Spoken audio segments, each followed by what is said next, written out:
To you by NBC bearing, भारताची पहिली bearing उत्पादक।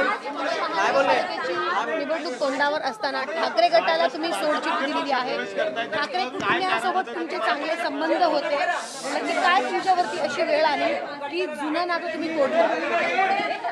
एवढं जुनं नातं तुम्ही तोडलं का? अशी वेळ आली? 2017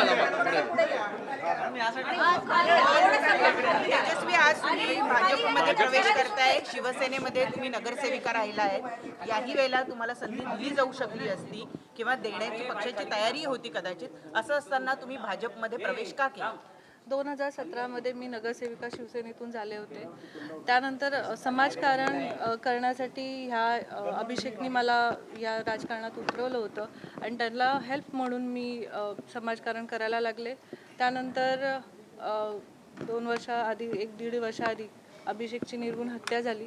त्यानंतर परत मी समाजकारण करायला सुरुवात केली, पण करताना प्रभागामध्ये जी विकासाची कामं अपुरी राहत होती आणि होत नव्हती, माझ्या लोकांची कामं होत नव्हती, त्यासाठी हा निर्णय घेतलेला आहे।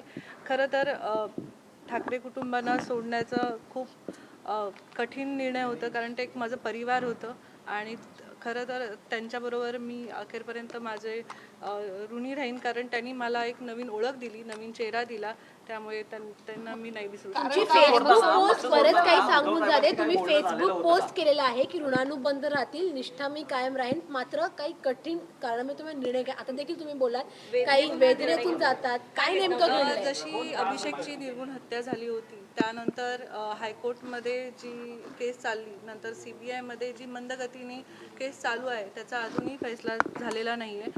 त्यामुळे मी जेव्हा देवेंद्र फडणवीस साहेबांना भेटली, हे आमचे बोलणं झालं की लवकरात लवकर CBIला सांगून ते निर्णय घेतले जाईल आणि जी केसचा निकाल आहे ते निकाल त्यांना न्याय मिळवून देण्यासाठी तुम्ही भाजपमध्ये प्रवेश केलाय? हो, त्यांना न्याय मिळवण्यासाठी पण आलेली आहे आणि विकासाची कामं लवकरात लवकर होतील आणि मला पूर्ण संधी मिळेल की विकासाची कामं करण्याची। तुम्हाला असं वाटलं की भाजप ठाकरे गटामध्ये असताना तुम्हाला न्याय मिळाला नसता? तुम्हाला असं वाटतं का विरोधी पक्षात जर तुम्ही असता तर तुम्हाला न्याय मिळाला नसता का? नाही, असं काही नाही। मला वाटतं की खूप मंदगतीने चालू आहे, संतगतीने आहे, तरी मला असं वाटतं की ते काही लवकरात दबाव होता का तुमच्यावर पक्ष प्रवेशासाठी? काही अडथळे होते का? कोणी काही अडथळे आणले होते? नाही, असं काही नाहीये।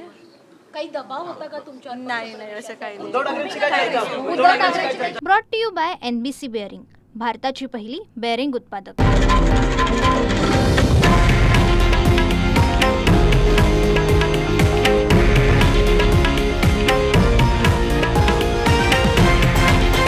हे आहे देशातील नंबर 1 न्यूज नेटवर्क आणि आपण पाहत आहात TV9 मराठी, एकमेव।